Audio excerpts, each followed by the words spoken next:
ಕರ್ನಾಟಕ ರಾಜ್ಯದ 224 ವಿಧಾನಸಭಾ ಕ್ಷೇತ್ರದಲ್ಲಿ ಸಿದ್ದರಾಮಯ್ಯನವರ ಸರ್ಕಾರಕ್ಕೆ ಸಡ್ಡು ಹೊಡೆದಂಥ ಕ್ಷೇತ್ರ ಯಾವುದು ಕೇಳಿದರೆ ಆರಂಭ ಆಗ್ತಾ ಇರೋದು ಕಾರ್ಕಳ ಕ್ಷೇತ್ರದ ಮೂಲಕ ಇಡೀ ರಾಜ್ಯಕ್ಕೆ ಈ ಪ್ರತಿಭಟನೆ ಅಲೆ ವ್ಯಾಪಿಸುತ್ತೆ ಅನ್ನುವಂಥ ವಿಶ್ವಾಸ ಇದೆ ನನಗೆ.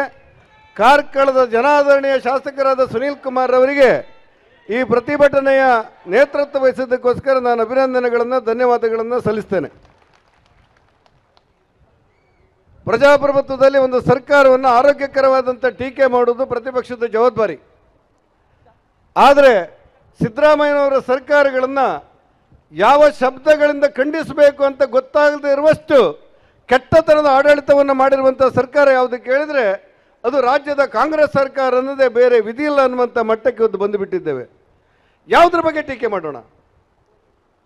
ನಾನು ಸಿದ್ದರಾಮಯ್ಯನವರಿಗೆ ಸದನದಲ್ಲಿ ಕೇಳಿದೆ, ಒಂದು ಸರ್ಕಾರವಾಗಿ ಜನಹಿತದ ಕೆಲಸಗಳನ್ನು ಮಾಡಬೇಕಾಗಿರುವಂಥ ನೀವು ಜನವಿರೋಧಿ ಕೆಲಸಗಳನ್ನು ಮಾಡ್ತಾ ಇದ್ದರೆ ಯಾವ ರೀತಿ ಖಂಡಿಸಬೇಕು ಪ್ರತಿಪಕ್ಷವಾಗಿ ಅಂತ ಹೇಳಿ ಅನೇಕ ವಿಚಾರಗಳ ಬಗ್ಗೆ ಮಾತಾಡಬೇಕಾದಂಥ ಅವಶ್ಯಕತೆಗಳಿಲ್ಲ. ಒಂದು ಸರ್ಕಾರ ಜನರ ಪರವಾಗಿ ಕೆಲಸ ಮಾಡುವುದನ್ನು ಬಿಟ್ಟು ಒಂದು ರೀತಿಯ ಅಜಾಗರೂಕತೆಯ ವಾತಾವರಣವನ್ನು ಸೃಷ್ಟಿ ಮಾಡಿರುವಂಥ ವ್ಯವಸ್ಥೆಯ ನಡುವೆ ಇವತ್ತು ಆಡಳಿತ ಸಾಗ್ತಾ ಇದೆ. ಸಿದ್ದರಾಮಯ್ಯನವರ ಬಳಿ ಕಾಂಗ್ರೆಸ್ಸಿನವರು ಕೆಲವು ಶಾಸಕರು ಹೋಗ್ತಾರೆ, ಹೋಗಿ ಸರ್ ನಮ್ಮ ರಸ್ತೆಗಳು ನಿಂತು ಹೋಗಿ, ರಸ್ತೆಗಳು ಗುಂಡಿ ಮುಚ್ತಾ ಇಲ್ಲ, ಯಾವ PW ರಸ್ತೆ ಆಗ್ತಾ ಇಲ್ಲ, ಪಂಚಾಯತ್ ರಾಜ್ ರಸ್ತೆ ಆಗ್ತಾ ಇಲ್ಲ, ಗ್ರಾಮ ಪಂಚಾಯತ್ನ ಯಾವ ರಸ್ತೆಗಳು ಕೂಡ ರಿಪೇರಿ ಆಗಿಲ್ಲ, ಕನಿಷ್ಠ ರಿಪೇರಿ ಮಾಡಲಿಕ್ಕಾದರೂ ನಮ್ಗೆ ಹಣ ಕೊಡಿ, ನಮ್ಮ ಕಾರ್ಯಕರ್ತರು ಜನ ನಮ್ಮನ್ನು ದೂಷಿಸ್ತಾ ಇದ್ದಾರೆ ಅಂತೇಳಿ ಹೇಳ್ತಾರೆ. ಆಗ ಸಿದ್ದರಾಮಯ್ಯನವರು ಹೇಳಿದರು, ಯಾರಿಗೂ ಆತಂಕ ಬೇಡ, ಜನ ನೆಮ್ಮದಿಯಲ್ಲಿದ್ದಾರೆ, ನಾನು ಗೃಹಲಕ್ಷ್ಮಿ ಕೊಡ್ತಾ ಇದ್ದೇನೆ ಅಂತ ಹೇಳಿದರು.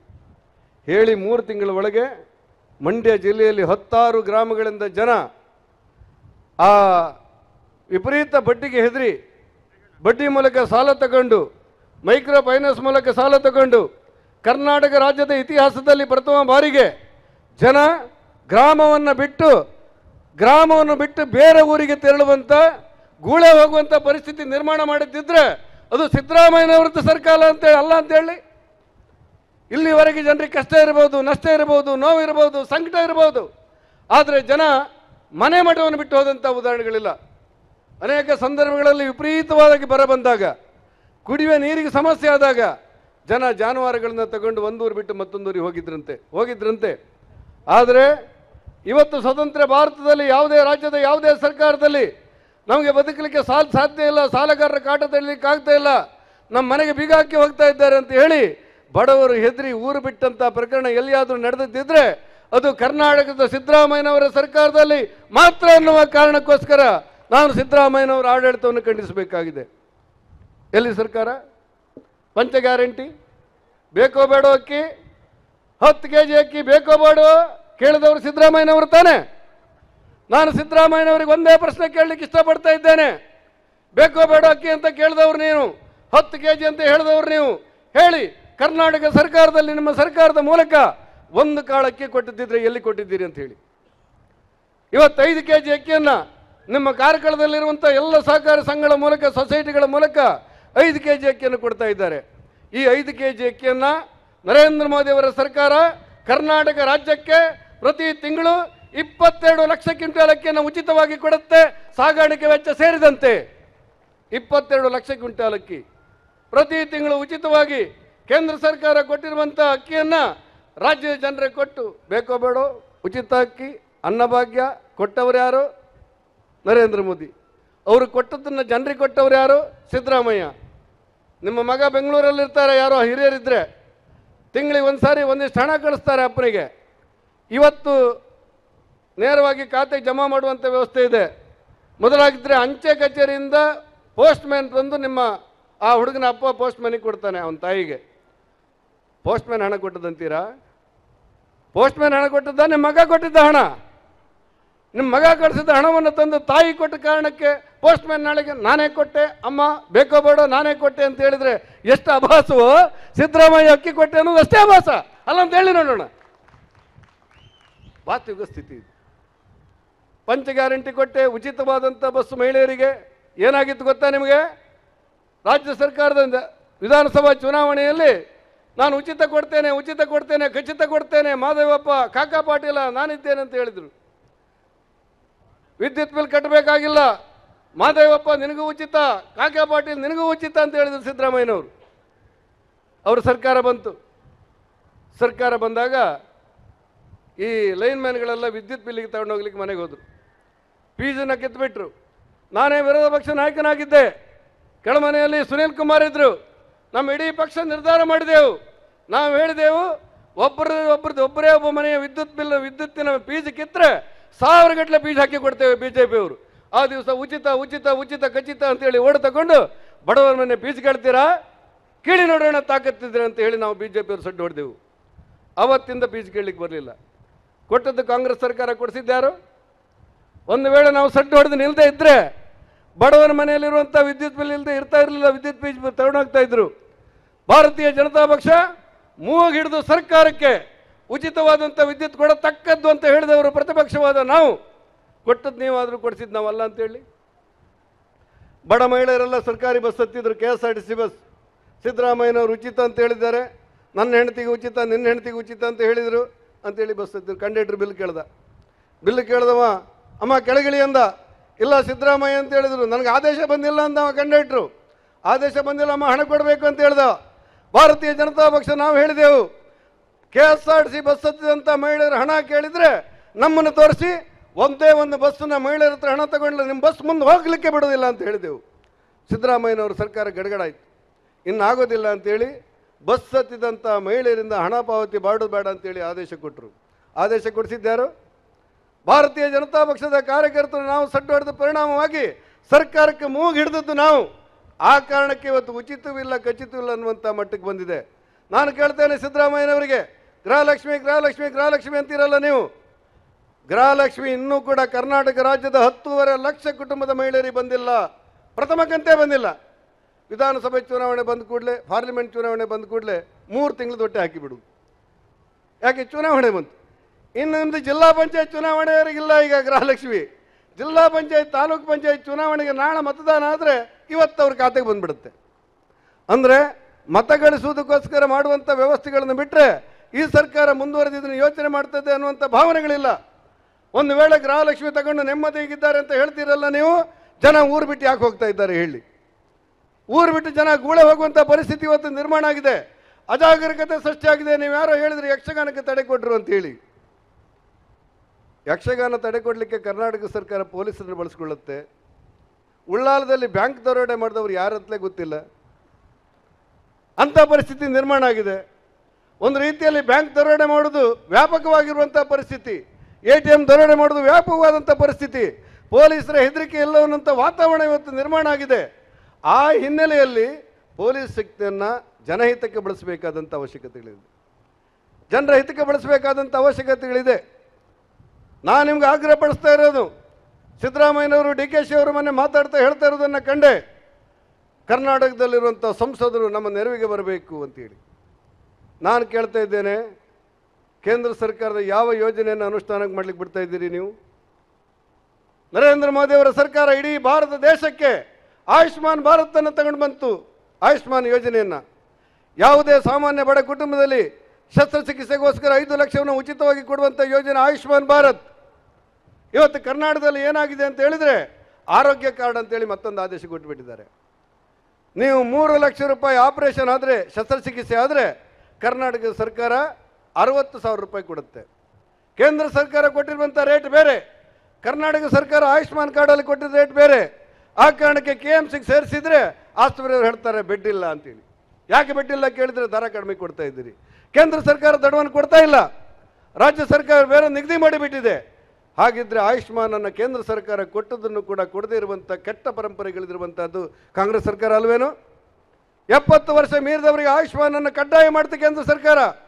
ಅದಕ್ಕೋಸ್ಕರ ಕೋಟ್ಯಾಂತರ ಸಾವಿರಾರು ಕೋಟಿ ರೂಪಾಯಿ ವಿನಿಯೋಗ ಮಾಡುತ್ತೆ. ದುರಾದೃಷ್ಟಕ್ಕೆ ಕರ್ನಾಟಕ ರಾಜ್ಯದಲ್ಲಿ 70 ವರ್ಷ ಮೀರಿದಂಥ 25 ಲಕ್ಷ ಜನ ಅರ್ಜಿ ಹಾಕಿದ್ದಾರೆ. ಒಬ್ಬನಿಗೆ ಆರೋಗ್ಯ ಕಾರ್ಡ್ ಕೊಟ್ಟಿಲ್ಲ. ಯಾಕೆ ಕೊಟ್ಟಿಲ್ಲ ಕೇಳಿದರೆ ಕೇಂದ್ರ ಸರ್ಕಾರ ಕೊಡಬೇಕು, ನಾವು ಕೇಂದ್ರ ಸರ್ಕಾರ ಕೊಡಬೇಕು, ಕೇಂದ್ರ ಸರ್ಕಾರ ಕೊಡಬೇಕು. ಕೇಂದ್ರ ಸರ್ಕಾರ ಕೊಡ್ತಾ ಇದೆ, ಅನುಷ್ಠಾನ ಮಾಡ್ತಾ ಇಲ್ಲ ರಾಜ್ಯ ಸರ್ಕಾರ. ಅಲ್ಲ ಅಂತ ಹೇಳಿ ತಾಕತ್ತಿದ್ರೆ ಆರೋಗ್ಯ ಮಂತ್ರಿಗಳು ವಿಶ್ವಕರ್ಮ ಯೋಜನೆಗೋಸ್ಕರ ವಿಶ್ವಕರ್ಮ ಯೋಜನೆಗೋಸ್ಕರ ಕರ್ನಾಟಕ ರಾಜ್ಯದಲ್ಲಿರುವಂಥ 18 ಪರಂಪರೆಯ ವೃತ್ತಿ ಕುಲಕಸುಬುಗಳಿಗೋಸ್ಕರ ಕೇಂದ್ರ ಸರ್ಕಾರ 13,000 ಕೋಟಿ ರೂಪಾಯಿನ ಭದ್ರತೆ ಕೊಡುತ್ತೆ. ರಾಷ್ಟ್ರೀಕೃತ ಬ್ಯಾಂಕ್ಗಳಿಗೆ 13,000 ಕೋಟಿ ರೂಪಾಯಿ ಭದ್ರತೆ ಕೊಡುತ್ತೆ. ಕರ್ನಾಟಕ ರಾಜ್ಯದಿಂದ 26 ಲಕ್ಷ ಅರ್ಜಿಗಳು ಇವತ್ತು ಬಂದಿದೆ ವಿಶ್ವಕರ್ಮ ಯೋಜನೆಗೆ. ಆ ಬಡವರಿಗೆ ಟ್ರೈನಿಂಗ್ ಕೊಟ್ಟು ಅವರಿಗೆ 15,000 ರೂಪಾಯಿಯ ಉಚಿತವಾದಂಥ ಮೆಟೀರಿಯಲ್ ಕೊಟ್ಟು ಅವರಿಗೆ ಕಡಿಮೆ ಬಡ್ಡಿಯಲ್ಲಿ ಸಾಲ ಕೊಡುವಂಥ ಯೋಜನೆ. ನಾನು ಸದನದಲ್ಲಿ ಒಂದು ಮಾತನ್ನು ಕೇಳಿದ್ದೆ ಆಡಳಿತ ಪಕ್ಷಕ್ಕೆ.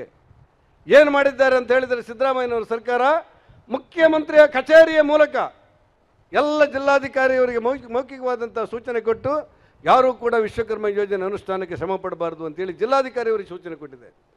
ಜಿಲ್ಲಾಧಿಕಾರಿಯವರು ಅವ್ರ ಜೊತೆಯಲ್ಲೇ ಮಾತಾಡ್ಕೊಳ್ತಾ ಇದ್ದಾರೆ. ರಾಜ್ಯ ಸರ್ಕಾರದ ಮುಖ್ಯಮಂತ್ರಿ ಕಾರ್ಯಾಲಯದಿಂದ ನಮಗೆ ಫೋನ್ ಬಂದಿದೆ, ನಾವು ಹೇಗೆ ಈ ಕಾರ್ಯಕ್ರಮವನ್ನು ಅನುಷ್ಠಾನ ಮಾಡಬೇಕು ಅಂತೇಳಿ. ಜನಹಿತದ ಕಾರ್ಯವನ್ನು ಮಾಡಬೇಕಾಗಿರುವಂಥ ರಾಜ್ಯ ಸರ್ಕಾರ ಬಂದು ಕೇಂದ್ರ ಸರ್ಕಾರದ ಯೋಜನೆಯನ್ನು ಅನುಷ್ಠಾನ ಮಾಡಬೇಡಿ ಅಂತೇಳಿ ಮುಖ್ಯಮಂತ್ರಿಯವರ ಕಚೇರಿಯಿಂದ ಜಿಲ್ಲಾಧಿಕಾರಿಯವರಿಗೆ ಸೂಚನೆ ಹೋದರೆ ಆಡಳಿತವನ್ನು ನಡೆಸೋ ಪರಿ ಏನು? ಜಲಜೀವನ ಯೋಜನೆಗೋಸ್ಕರ ಕೇಂದ್ರ ಸರ್ಕಾರ 72,000 ಕೋಟಿ ರೂಪಾಯಿನ ಕರ್ನಾಟಕ ಕೊಡುತ್ತೆ. 72,000 ಕೋಟಿ ರೂಪಾಯಿನ ಜಂಟಿ ಯೋಜನೆ ಅದು. ಜಲಜೀವನ ಯೋಜನೆ ಅಂತ ಹೇಳಿದರೆ ಸಾಮಾನ್ಯ ಬಡವರ ಮನೆಯಲ್ಲಿ ಶುದ್ಧವಾದಂಥ ಕುಡಿಯುವ ನೀರನ್ನು ಕೊಡುವಂಥ ಒಂದು ಯೋಜನೆ. ಕರ್ನಾಟಕ ಸರ್ಕಾರಕ್ಕೆ ಸ್ಪಂದನವನ್ನು ಕೊಡ್ತಾ ಇಲ್ಲ. ಯಾರ ಮನೆಯಲ್ಲಿ ಶುದ್ಧವಾದ ಕುಡಿಯುವ ನೀರಿನ ಯೋಜನೆ ಬರುತ್ತೆ ಅಂತ ಕೇಳಿದರೆ ಬಹುಶಃ ಕಾರ್ಕಳದಲ್ಲಿ ಸುನೀಲ್ ಕುಮಾರ್ ಪರಿಶ್ರಮದಿಂದ ಬಂದಿರಬಹುದು. ಇತರ ರಾಜ್ಯಗಳಲ್ಲಿ, ಇತರ ಜಿಲ್ಲೆಗಳಲ್ಲಿ ಆ ಕಾರ್ಯಕ್ರಮ ಅನುಷ್ಠಾನ ಆಗ್ತಾ ಇಲ್ಲ. ಕೇಂದ್ರ ಸರ್ಕಾರ ಕೊಟ್ಟಿರುವಂಥ ಯಾವ ಯೋಜನೆಯನ್ನು ಕೂಡ ಅನುಷ್ಠಾನ ಮಾಡದಿರುವಂಥ ಕೆಟ್ಟ ಸರ್ಕಾರದ ಪರಂಪರೆಗೆ ಸಿದ್ದರಾಮಯ್ಯನವರ ಸರ್ಕಾರ ಇಳಿದು ಬಿಟ್ಟಿದೆ. ಆ ಹಿನ್ನೆಲೆಯಲ್ಲಿ ಈ ಪ್ರತಿಭಟನಾ ಕಾರ್ಯಕ್ರಮಕ್ಕೊಂದು ವಿಶೇಷವಾದಂಥ ಅರ್ಥ ಇದೆ. ಮಾತೆತ್ತಿದ್ರೆ ಪರಿಶಿಷ್ಟ ಜಾತಿಯವರ ಬಗ್ಗೆ ನಾವು ಕಾಳಜಿ ಹೊಂದಿದ್ದೇವೆ ಅಂತ ಸಿದ್ದರಾಮಯ್ಯನವರು ಹೇಳ್ತಾರೆ. DKಶಿ ಅವರು ಹೇಳ್ತಾರೆ. ನಾನೊಂದು ಮಾತನ್ನು ಕೇಳಬೇಕು ವೇದಿಕೆ ಮೂಲಕ. ಕರ್ನಾಟಕ ರಾಜ್ಯದಲ್ಲಿ 34,000 ಕೋಟಿಯನ್ನು SC STಗೋಸ್ಕರ ವಿನಿಯೋಗ ಮಾಡಲಿಕ್ಕೆ ಅಧಿಕಾರ ಇದೆ. 34,000 ಕೋಟಿ ರೂಪಾಯಿ ಆ ಬಡವರ ಮಕ್ಕಳ ಶಾಲೆಗೋಸ್ಕರ, ಪರಿಶಿಷ್ಟ ಜಾತಿಯವರ ಮನೆಗೋಸ್ಕರ, ಆ ಪರಿಶಿಷ್ಟ ಪಂಗಡದವರ ಬದುಕಿಗೋಸ್ಕರ 34,000 ಕೋಟಿ ರೂಪಾಯಿಯನ್ನು ವಿನಿಯೋಗ ಮಾಡಬೇಕು. ಆದರೆ ಸಿದ್ದರಾಮಯ್ಯನವರ ಸರ್ಕಾರ 24,000 ಕೋಟಿಯನ್ನು ಇತರ ಖರ್ಚುಗಳಿಗೋಸ್ಕರ ವಿನಿಯೋಗ ಮಾಡಿ ಪರಿಶಿಷ್ಟ ಜಾತಿ, ಪರಿಶಿಷ್ಟ ಪಂಗಡದವರಿಗೆ ಅನ್ಯಾಯ ಮಾಡಿರುವಂಥ ಸರ್ಕಾರ ಯಾವುದಾದ್ರೂ ಇದ್ದರೆ ಅದು ಸಿದ್ದರಾಮಯ್ಯನವರ ಸರ್ಕಾರ ಅಲ್ಲ ಅಂತ ಹೇಳಿ ತಾಕತ್ತಿದ್ರೆ ಅಲ್ಲ ಅಂತೇಳಿ ಪರಿಶಿಷ್ಟ ಜಾತಿಗೆ ಮೀಸಲಿರುವಂಥ ಬಜೆಟ್ನಲ್ಲಿ 24,000 ಕೋಟಿ ರೂಪಾಯಿನ ನಾವು ತೆಗೆದಿಲ್ಲ ಅಂತೇಳಿ ಕಾಂಗ್ರೆಸ್ ಸರ್ಕಾರ ಹೇಳಿ ನೋಡೋಣ. ಪರಿಸ್ಥಿತಿಗಳು ಅಂಥ ಕೆಟ್ಟ ಮಟ್ಟಕ್ಕೆ ಬಂದುಬಿಟ್ಟಿದೆ. ನಾನು ನಿನ್ನೆ ಭಟ್ಕಳದ ಶಾಸಕ ಮಂಕಾಳ ವೈದ್ಯನಿಗೆ ಅಭಿನಂದನೆ ಹೇಳಿದ್ದೆ. ಯಾಕೆ ಕೇಳಿದರೆ, ಭಾರತೀಯ ಜನತಾ ಪಕ್ಷ ಅಧಿಕಾರದಲ್ಲಿದ್ದಾಗ ಗೋಹತ್ಯೆ ನಿಷೇಧವನ್ನು ಕಾಯ್ದೆಯನ್ನು ಜಾರಿಗೆ ತಂದೆವು. ನಾವು ಕೇಳಬೇಕು, ನಮ್ಮ ಕಾರ್ಯಕರ್ತರೆಲ್ಲ ಗೋಹತ್ಯೆ ನಿಷೇಧ ಕಾಯ್ದೆಯನ್ನು ಜಾರಿಗೆ ತಂದೆವು. ಕರ್ನಾಟಕ ರಾಜ್ಯದ ಪ್ರತಿಪಕ್ಷಗಳ ಪ್ರತಿಭಟನೆಯ ನಡುವೆ, ಕಾಂಗ್ರೆಸ್ ಅವರ ಧರಣಿಯ ನಡುವೆ ಗೋಹತ್ಯೆ ನಿಷೇಧ ಕಾಯ್ದೆಯನ್ನು ಜಾರಿಗೆ ತಂದೆವು. ಆದರೆ ಇವತ್ತು ಗೋವುಗಳ ಹತ್ಯೆ ಮಾಡ್ತಾ ಇರುವಾಗ ಸಿದ್ದರಾಮಯ್ಯ ಸರ್ಕಾರ ಬೆಂಬಲ ಕೊಡ್ತಾ ಬಂತು. ಮಂಕಾಳ ವೈದ್ಯನೇನೋ ಒಂದು ಹೇಳಿಕೆ ಕೊಟ್ಟಿದ್ದಾರೆ. ಗೋಹತ್ಯೆ ಮಾಡಿದವ್ರನ್ನ ಸರ್ಕಲ್ನಲ್ಲಿ ಗುಂಡಿಟ್ಟುಕೊಳ್ತೇವೆ ಅಂತೇಳಿ. ನಾನು ರಾಜಕಾರಣವನ್ನು ಮರೆತು ಮಂಕಾಳ ವೈದ್ಯರಿಗೆ ಅಭಿನಂದನೆಗಳನ್ನು ಸಲ್ಲಿಸ್ತೇನೆ. ಅವರು ಮೀನುಗಾರಿಕಾ ಮಂತ್ರಿ. ನಾನು ಸಿದ್ದರಾಮಯ್ಯನವರಿಗೆ ಆಗ್ರಹ ಪಡಿಸ್ತೇನೆ, ಈ ಮಂಕಾಳ ವೈದ್ಯನನ್ನು ಗೃಹ ಮಂತ್ರಿಯಾಗಿ ನೇಮಕ ಮಾಡಬೇಕು ಅಂತೇಳಿ ಆಗ್ರಹ ಪಡಿಸ್ತೇನೆ. ನಿಮಗೇನಾದರೂ ಶಕ್ತಿ ಇದ್ದರೆ, ಸಾಮರ್ಥ್ಯ ಇದ್ದರೆ, ಕಾಳಜಿ ಇದ್ದರೆ ಮಂಕಾಳ ವೈದ್ಯನನ್ನು ತೆಗೆದು ಗೃಹ ಮಂತ್ರಿ ಮಾಡಬೇಕು ಅಂತ ಆಗ್ರಹ ಪಡಿಸ್ತೇನೆ. ಯಾವ ಪರಿಸ್ಥಿತಿ ಇವತ್ತು ನಿರ್ಮಾಣ ಆಗಿದೆ ಸಿದ್ದರಾಮಯ್ಯನವರ ಸರ್ಕಾರದಲ್ಲಿ ಅಂತ ಹೇಳಿದರೆ, ಹಿಂದೂಗಳು ಬದುಕಲಿಕ್ಕೆ ಆಗದೇ ಇರುವಂಥ ಪರಿಸ್ಥಿತಿ ಇವತ್ತು ನಿರ್ಮಾಣ ಆಗಿಬಿಟ್ಟಿದೆ. ಬಡವರ ಮಕ್ಕಳಿಗೆ, ಹಿಂದುಳಿದವರ ಬಗ್ಗೆ, ಪರಿಶಿಷ್ಟ ಜಾತಿ ಬಗ್ಗೆ, ಪರಿಶಿಷ್ಟ ಪಂಗಡದ ಬಗ್ಗೆ ಇವತ್ತು ಕಾಳಜಿಯ ಮಾತುಗಳನ್ನು ಆಡ್ತಾ ಇರುವಂಥ ಜನ, ಆ ಹಿಂದುಳಿದವರಿಗೆ, ಪರಿಶಿಷ್ಟ ಜಾತಿಯವರಿಗೆ 4 ಲಕ್ಷ ಮನೆಗಳನ್ನು ಕೇಂದ್ರ ಸರ್ಕಾರ ಮಂಜೂರು ಮಾಡಿದೆ. 4 ಲಕ್ಷ ಮನೆಗಳನ್ನು ನಿಮ್ಮ ಕಾರ್ಕಳದಲ್ಲಿರುವಂಥ ಪ್ರತಿಯೊಂದು ಗ್ರಾಮ ಪಂಚಾಯತ್ಗೆ 100ರಿಂದ 150 ಮನೆಗಳು ಬರ್ತಾ ಇದ್ದೆವು. ಆದರೆ ಕರ್ನಾಟಕ ಸರ್ಕಾರ 60,000 ಮನೆಗಳನ್ನು ಮಾಡಲಿಕ್ಕೆ ವಿಫಲಾಗಿದೆ. ಕೇಂದ್ರ ಸರ್ಕಾರ ಮನೆಗಳಿಗೆ ಹಣ ಕೊಡ್ತಾ ಇದೆ, ಕುಡಿಯುವ ನೀರಿಗೆ ಹಣ ಕೊಡ್ತಾ ಇದೆ, ಆರೋಗ್ಯಕ್ಕೆ ಹಣ ಕೊಡ್ತಾ ಇದೆ, ಶಿಕ್ಷಣಕ್ಕೆ ಹಣ ಕೊಡ್ತಾ ಇದೆ, ಪರಿಶಿಷ್ಟ ಜಾತಿ, ಪರಿಶಿಷ್ಟ ಪಂಗಡಕ್ಕೆ ಹಣ ಕೊಡ್ತಾ ಇದೆ. ಕರ್ನಾಟಕ ಸರ್ಕಾರ ಕೇಂದ್ರ ಸರ್ಕಾರವನ್ನು ದೂರದಲ್ಲಿ ಪೂರ್ಣ ಆಯುಷ್ಯವನ್ನು ಕಳೀತಾ ಇದೆ. ಹಾಗಾಗಿ ನಾನು ಆಗ್ರಹ ಪಡಿಸ್ತಾ ಇರೋನು, ಭಾರತೀಯ ಜನತಾ ಪಕ್ಷದ ಕಾರ್ಯಕರ್ತರು ಯಾವ ಸಂದರ್ಭದಲ್ಲಿ ಎದೆಗುಂದಬೇಕಾದಂಥ ಅವಶ್ಯಕತೆಗಳಿಲ್ಲ. ಕರ್ನಾಟಕ ರಾಜ್ಯದಲ್ಲೇ ಅತ್ಯಂತ ಚುರುಕಿನ ನಿಷ್ಠಾವಂತರಾದ ಶಾಸಕರಾದ ಸುನೀಲ್ ಕುಮಾರ್ಗೆ ಎಲ್ಲರೂ ಒಟ್ಟಾಗಿ ಬೆಂಬಲ ಕೊಟ್ಟು ಈ ಹೋರಾಟದಲ್ಲಿ ಭಾಗಿಯಾಗಿರುವಂಥ ಎಲ್ಲರಿಗೆ ನಾನು ಅಭಿನಂದನೆಗಳನ್ನು ಸಲ್ಲಿಸಿ, ವೇದಿಕೆಯಲ್ಲಿರುವಂಥ ಕಿರಣ್ ಕೊಡ್ಗೆಯವರು ಇವತ್ತು ಕುಂದಾಪುರದಿಂದ ಇಲ್ಲಿ ಬಂದಿದ್ದಾರೆ. ನಮ್ಮ ಮಟ್ಟ ರತ್ನಾಕರ್ ಹೆಗಡೆಯವರು, ಜಿಲ್ಲಾಧ್ಯಕ್ಷರಾದ ಕಿಶೋರ್ ಕುಮಾರ್ ಅವರು, ಕಿಶೋರ್ ಕುಮಾರ್ ಎಲ್ಲಿದ್ದಾರೆ? ಮಂಡ್ಯ ತೋರ್ತಾ ಉಂಟು. ಹಾಗಾಗಿ ವೇದಿಕೆಯಲ್ಲಿರುವಂಥ ಎಲ್ಲ ಗಣ್ಯರಿಗೆ ಅಭಿನಂದನೆಗಳನ್ನು ಸಲ್ಲಿಸಿ, ಇವತ್ತು ಕಾರ್ಕಳದಿಂದ ಪ್ರಾರಂಭವಾದಂಥ ಹೋರಾಟ ಇಡೀ ಕರ್ನಾಟಕದ 224 ವಿಧಾನಸಭಾ ಕ್ಷೇತ್ರಕ್ಕೆ ಹಮ್ಮಿಕೊಳ್ಳಲಿಕ್ಕೆ ಎಲ್ಲ ಯೋಜನೆಯನ್ನು ರೂಪಿಸ್ತೇವೆ ಎನ್ನುವಂಥ ಮಾತು ಹೇಳಿ ಈ ಕಾರ್ಯಕ್ರಮಕ್ಕೆ ಹೋರಾಟಕ್ಕೆ ಶುಭ ಕೋರ್ತೇನೆ. ನಮಸ್ಕಾರ, ಧನ್ಯವಾದ.